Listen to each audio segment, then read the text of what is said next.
what is up, y'all? Happy weekend. We're going to talk about some sports today. And no, do not fear, this is not going to ever turn into a sports podcast. I know my limitations. However, let's talk a little bit of football, okay? Just a little bit. And just trust me on this one, all right? Just trust where I'm going with this. It won't be so bad, I promise. So if you don't know by now, I do not inherently like sports, any sports. I think a lot of it was just because we weren't a sports family growing up. Like, we didn't watch sports on TV. We didn't play sports ever. Zero sports were ever played intentionally, right? So I think that's also kind of why I just don't love it. But if I'm just being honest, I don't like it. Like, I tolerate sports because Daniel likes sports. And so I try to see the good in them, but like, they're just definitely not for me. You know, it's too much hypercriticism and competitiveness, and people get so mean and they take it so seriously, and then it's not fun anymore. And also, I've said this a million times before, I'll say it again, but I think that any human being booing another person for messing something up that they're just trying their best at is like the most demoralizing thing you can possibly do. And I know every time I say that, people are like, oh no, you just don't get it. They're paid millions and millions of dollars and blah, blah, blah. I'm like, I don't care. I don't care how much money they're getting paid. I don't care how good they are, or that they're a pro, or that's all they have to do, or that's their job. I don't care. They're doing their best. That's a lot of pressure. Regardless, they're doing their best. If they mess up, how could you possibly boo at another person? I don't know. I don't get it. Every time I hear it during sports, I'm like, my heart just goes like wub wub. Like, it's just so heartbreaking to me. However, I do like me some fantasy football. Okay, that is where I start to actually kind of enjoy sports. Okay, so I think it's purely just because I don't know anything about sports. I don't know anything about the game rules of football. I don't know the teams. I don't know the players. I don't know the positions. I don't know the regulations. None of that. So for me, I literally just wing it. And I always get a bunch of hate for that too, because every year when we do the draft, the other females and like my sister and stuff, they'll be like, God, you're giving us a bad rap. Like, you know, they say you just pick players based off of their name. And I know you actually do research and, you know, we try and we belong in this space too. And I'm like, heck yeah, girl power. But I do choose based off of the names. Like that part's not wrong. I don't actually do research. I really do just be winging it out here, you know? But yes, I go with what vibes the player's profile picture is giving me. I go with how funny their name sounds. Looking at you, Nick Chubb. And that's how I draft. And it's like a fun roulette. It's like playing slots. Like, I don't know how it's going to turn out. No one does. Well, probably people that actually know the sport knows. But I don't know how it's going to turn out. It's like a fun guessing game, you know? There's really no telling. And honestly, not to toot my own horn, but I kind of do okay every year. So that kind of also perpetuates and enables the bad behavior. But like last year, I think I actually won first place. I don't know how, because I was guessing based off of what players look like and their names and what type of vibes they were giving me. And that's it. But yeah, so I do it. Like, and that makes it fun for me. Obviously, if I'm losing every single year, probably wouldn't be any fun. But the fact that I do actually do okay, it makes it kind of fun. And also, so Daniel, because obviously he actually watches sports, he actually knows sports, he actually enjoys sports. He's watching the games already all year, every year. And so I was like, you know what, I might as well at least have some form of attachment to the game outcome, because otherwise it'd just be super boring. You know what I mean? And I don't want to we can, and sometimes I definitely do that. Like, I just won't watch the game with him, or like I'll just be on my phone the whole time. But then, it's kind of nice to have something that we do together, or that we can watch together. It's just a little bit more connected. So yeah, we just kind of do that, and then it's fun. So the NFL season kicked off on Thursday, if you didn't know, and it was the Chiefs versus the Lions playing. And my boy, Patty Mahomes, he's the quarterback for the Chiefs. He's also my quarterback for fantasy football, so that's why I care. But also, I just like him because he's super relatable, and he's like a real person, if you know what I mean. I know you know what I mean. He lifts a ton too, so we watch a lot of his workout videos and stuff. He seems like someone you would want to be friends with. I don't like his wife. I think his marriage is a complete sham. It's like an absolute shell corporation, but that's besides the point. I have examples. If you're very, very curious, you can text me. Anyway, Daniel actually just loves that whole team because of their team performance. So he has accurate, reliable, real information to back up his favoritism. But he also is obsessed with Travis Kelce. And so he's already like emotionally invested in this game, right? But Travis Kelce, he's okay to me. He has a really funny podcast with his brother Jason, who's on the Philadelphia Eagles, ? I think. And personally, I like Jason better because he's more of a teddy bear. And also, he can freaking sing. He has got some lungs on him. So he put out this Christmas album with some of the other players from his team. And it's just great. You guys have to check it out. But anyway, Travis Kelce, the meh brother. So he's apparently a dog with Patrick Mahomes. Like, he's his right-hand man. He's a tight end. That's a position apparently. I know it's funny. It's a funny name, but let's be adults here.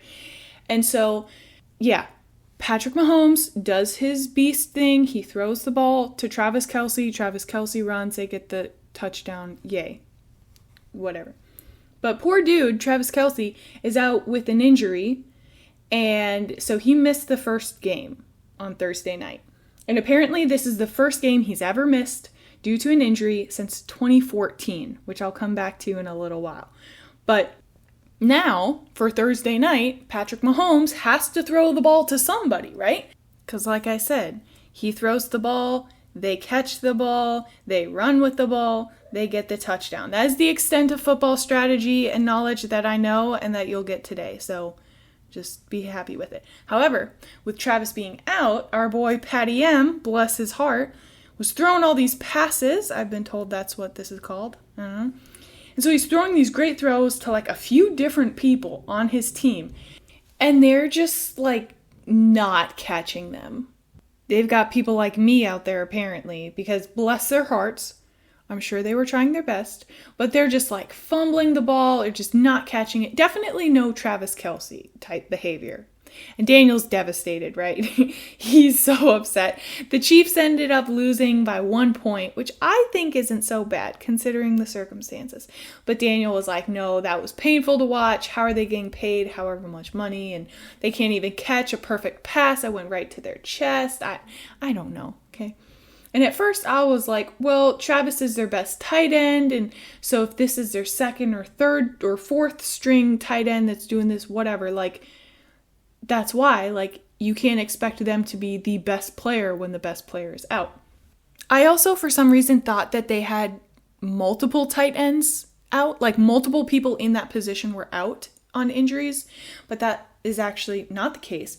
And Daniel pointed out, like, those were the wide receivers missing the throws, and those, you know, which is who Patty Mahomes was throwing to.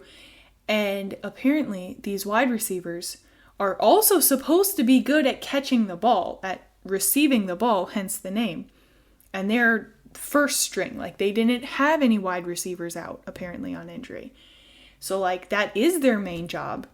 That is what they're supposed to be good at. And so he was like, yeah, they aren't the dynamic duo that Kelce and Mahomes are, but they should still be able to catch the ball when it's thrown to them. And then this morning, Daniel was watching the highlights again because he likes to torture himself, apparently. And a thought popped into my head. I was like, you know what? This is exactly like toxic work environments and bad leaders. One person is really, really good at their job. For example, Travis Kelce. So all the other people that are supposed to also be good at that job get to skate by being just general trash, mediocre at best. And when that one person that everyone relies on, that everyone goes to, one person is out sick, or they move to a different section, or they just leave the job entirely, everything falls apart. And we rely so heavily on our strong players, on our high performers that we're burning out. And we don't actually ever hold the middle performers and the low performers accountable. We pile all the work on the high achievers because we know they'll do it well. We know they'll always come through no matter what. We know they'll have it done on time. We know they'll have it done correctly the first time. But where's the problem with that? If it's only ever one person responsible for everything, they get burnt out and they don't get appreciated, and eventually they will leave. That's when everything goes up in flames. And it's not fair to them that they get rewarded with more work, more responsibility, but usually for the exact same amount of pay just because they're good at their job. It's like when you're in school and you're the only one that works on the class project and everyone gets the A, even though only one person did all the work. And do those other people that skate by, do they ever contribute? No, because they know that one person, if they wait long enough, that one person will come through and will finish the job. They will make sure everything is turned in on time. They will make sure everything is done correctly according to the grading rubric. Because that's how it always is. They always get it done, right? And then, what about all of the others that the high performer is inherently protecting and carrying on their backs? They get rewarded with less work, less responsibility, and usually for the exact same amount of pay, just because they aren't trustworthy or because they don't know how to do something, which people use as a cop-out all the time, or because they just suck sometimes. They're just not good. And that's not fair. When I saw that Travis Kelce hasn't missed a game due to an injury since 2014, I'm not going to lie, my first initial split-second thought was, wow, he's MVP. That's dedication. He's got such a strong work ethic. Wow, wow, wow. That's so impressive. That's commendable. And I know that's probably how other people view it too. But if you frame it in a different perspective, do we really think that this man hasn't had an injury that affected him since 2014? Highly unlikely. Football is tough on the body, so chances of that happening are so low. So that means, despite injuries, he's still going out there on the field and playing, sacrificing his health, his recovery time for the game, for the team, for the wins, for the coach, for everyone else, right? And furthermore, this poor guy probably feels like he can't take a game off because of an injury, because then, quite honestly, something like this game on Thursday will happen. It all falls apart. And then all my fellow overachievers unite here. Whose fault is that? We see it as our fault, right? Because we let the team down. We let the fans down. We let the coach or the boss down because we tapped out or because we asked for a break. It's inherently our fault because, we weren't strong enough to power through. And of course that mentality isn't true or healthy, but it's how we see it. And that's how toxic leaders frame it, to guilt trip us into always being there and always carrying the team. And I'm not going to lie, this was a pretty big factor in why I separated from active duty.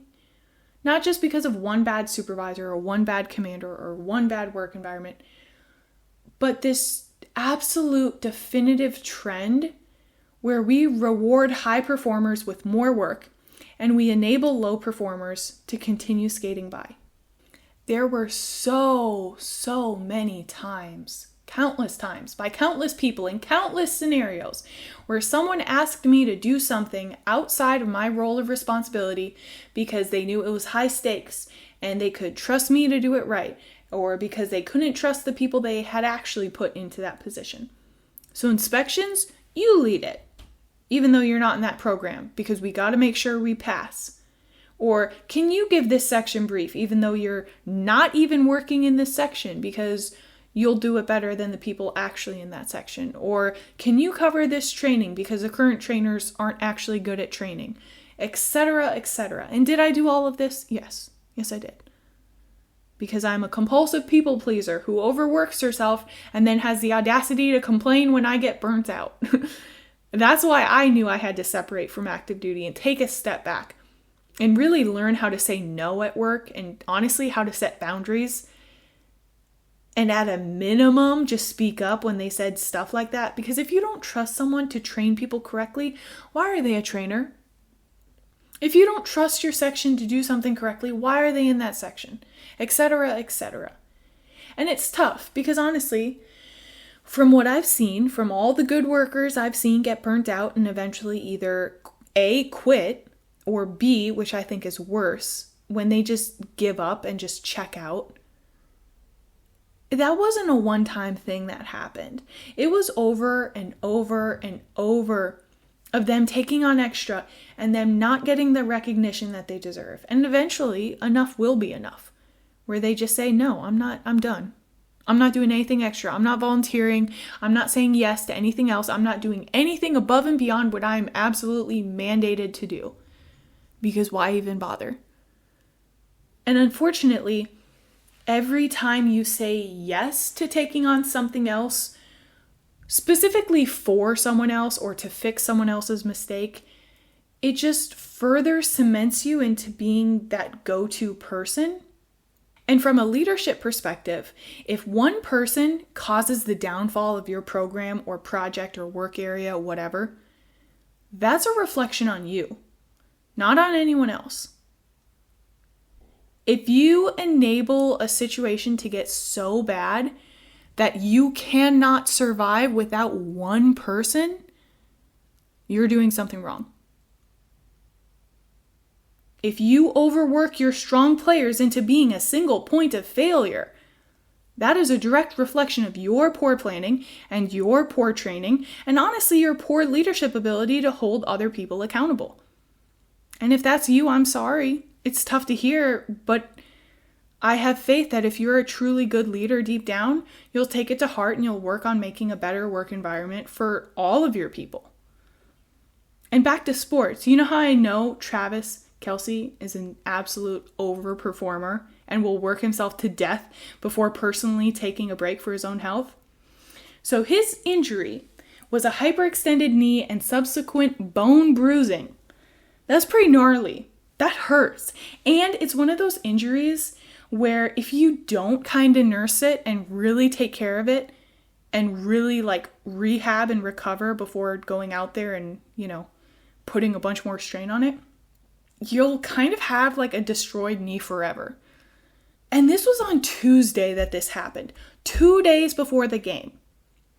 And according to Sports Illustrated, he begged the coach, Andy Reid. He's like the big teddy bear looking grandpa that looks like his name should be Theodore. And also their head athletic trainer, he begged them to let him play. Okay. And now I will say, in this article in Sports Illustrated, it says the all-pro choice or something, begged blah, blah, blah. So I don't know if they mean if that is Travis Kelce or if that's a generalized term for Travis Kelce and the other teammates. So if it was only him begging to play or if it was the team begging to let him play to the coach and the head trainer, I don't know. It doesn't change things a ton. But yeah, they begged him to let him play 2 days after bruising his bone and hyperextending his knee. And thankfully, they said no, so he can rest up and not permanently destroy his body for one game. Because they're looking at the long game, right? And I think that's a good thing, as they should. That's good leadership right there. So what that they take an L in the first game of the season? Yeah, it probably hurts a little bit, but it was only a 1-point difference. And also, it's one game. Yes, it's the first game of the season, so that can kind of be a morale setter. But thinking of the long run, thinking of the big picture, would you rather have Travis Kelce, your dog of a tight end with Patty Mahomes, would you rather have him out for one game and then be good for the rest of the season, hopefully? Or, let him play this game and then he royally jacks up his knee and then he's out for who knows how long? You just got to think of the bigger picture. Look past right now today. Look past your immediate issues and think of the cause and effect and the consequences of your choices past today. So yeah, for my bosses out there, because this also relates to you, right? Everything I just said about cause and effect, that is also you. You need to be thinking of the big picture. So what if you take an L during that brief or that inspection, whatever? Maybe that's a reality check that you need, honestly, to see where you need to focus your efforts. Because ultimately, you see who your weaker players are, then you build them up. Guess what? Now you've got 2 strong players instead of just automatically relying on the sole strong player to always be there and to always carry the team and, just letting the less experienced ones keep skating. Because they'll never learn if they're never taught, and also if they never know. If you don't tell someone, hey, you actually suck at this task, let's figure out how we can help it click better for you so you can get better at it. Don't just be like, oh, they suck at this, they always mess it up, so here you go, top performer, you just do it instead. Because that doesn't help anybody. You know what I mean? And all of these middle tier, mediocre performers, from what I've experienced in the military, and honestly, from what I've seen in like school environments and stuff, probably 7 or 8 times out of 10, bless their hearts, they really do think that they're doing well. They think that they're doing the best that they're able to, because no one's ever had that difficult conversation with them to be like, hey, I know you're trying, but like you actually are not awesome at this. Let's try and make you better here. Or, hey, you're focusing on the wrong things. You're putting all of your eggs into this one basket. You need to diversify your focus. Or you need to look at training in this area more or that area, whatever the case may be. Because no one wants to have those difficult conversations, right? No one wants to sit someone down and say, hey, you kind of suck. Because it is hard. It's very hard. I've had to have that conversation before, and I would have to amp myself up for probably the week going into it.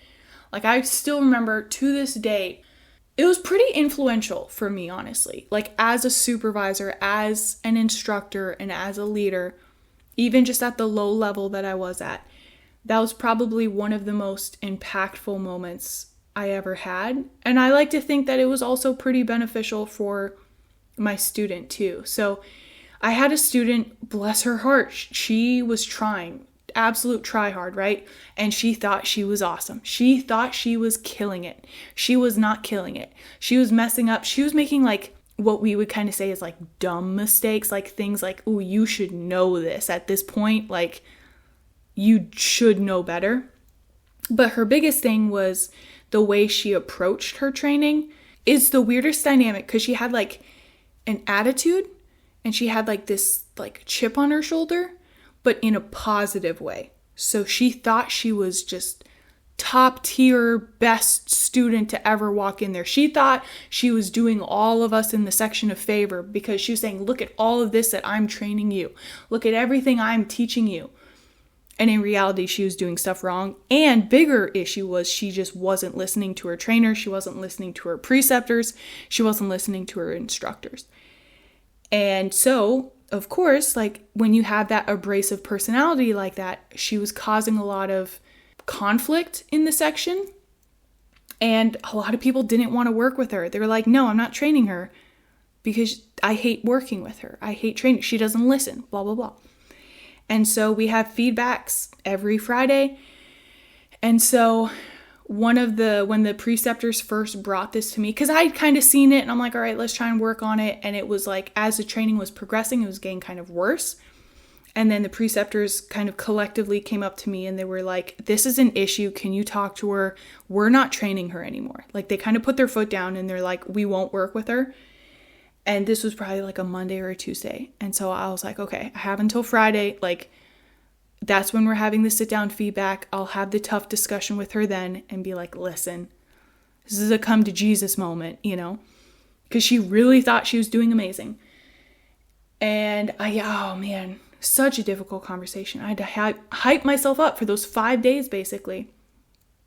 And, I kind of broke the ice to her. I started talking to her about this and I was honest, and honesty hurts, right? Because I was like, it doesn't help me if I sugarcoat this. And that's what I told her too. I'm like, listen, it sounds cliche and it sounds corny, but I'm telling you this because I care about you and your development.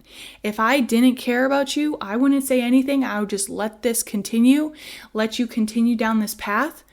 Because she was only with us for a few weeks and then she leaves. She goes to a different base, never see her again because she was Coast Guard. But I was like, I don't want to do that. I want to help you grow, because she was so focused on making chief and promoting and yada, yada, yada, and being that inspirational and motivational leader that everyone looks up to.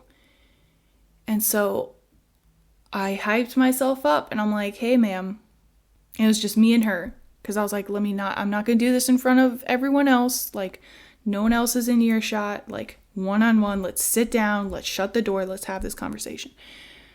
And I told her straight up, and immediate tears, right? Like, because she was upset, because she cared. And I was like, this is a good sign. This means you care. This means you're willing to listen. And she, after that conversation, like, her mentality did change and her behavior did change.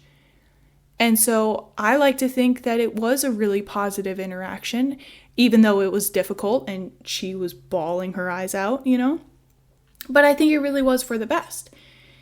And so that's why I say, for all of you other leaders out there, don't just complain when people suck, or don't just complain if people aren't doing what you want them to do if you don't tell them, hey, these are my expectations. Especially in the military, it was so constant. Everyone was like, oh, this person sucks, this person, that person. And the first thing I'd always tell them is like, did you tell them this? Did you tell them what they weren't doing that you expected them to do, but you never passed those expectations on? And it goes both ways too. Maybe you don't have an awesome supervisor or a leader that can have those very, very, very difficult conversations. I'm not sugarcoating it. It is hard. It sucks. A lot of people probably won't like you, but sometimes the conversation has to be had. If you don't have someone that is willing to open up that can of conflict worms, if you will, it might not be a bad idea for you to take the initiative, for you to take the first step. If you get a rating on your performance that you don't agree with, did you ask your supervisor, hey, why did I get this rating? I don't understand it. Please help me understand. Please explain to me what expectations I didn't meet and how I can meet them. And maybe, kind of force them to have that conversation. Hopefully they're honest with you, because otherwise you'll never know. If someone doesn't tell you, how are you supposed to know? You wouldn't. Point blank. So let me just end it there. Travis Kelce, why am I acting like he would ever even listen to this? It's fine. I know he won't. I hope one day, Travis Kelce and all of the other overachievers out there, I hope one day you can feel comfortable and confident and have enough belief in your team that they will cover for you so you can take that needed break that you need when you need it. I hope you find that peace in your life where you can take one day off in the past 10 years. Okay? I hope you can do that. And for all you leaders out there, please let your people take breaks. Please do not gaslight them into thinking they can't take leave or they can't call off work. They can't call in sick, because then what are we going to do? Everything's going to fall apart. No. If you think that's true, or if that is true, you need to look internally and you need to fix that yourself. That is a you problem. That is not your worker, your coworkers, or your troops, or anyone else's issue but yours. If you are in that leadership position, you were supposed to be a leader. And you were supposed to be leading. Not them. Not the overachiever, not the high performer. You. So just keep that in the back of your mind. And that is all for me this week. Hope you guys like this episode. You know the drill. Make good choices. Be a decent human being. Take care of each other. Take care of yourself. Take a break if you need to take a break. And I'll catch y'all next time. Okay, bye.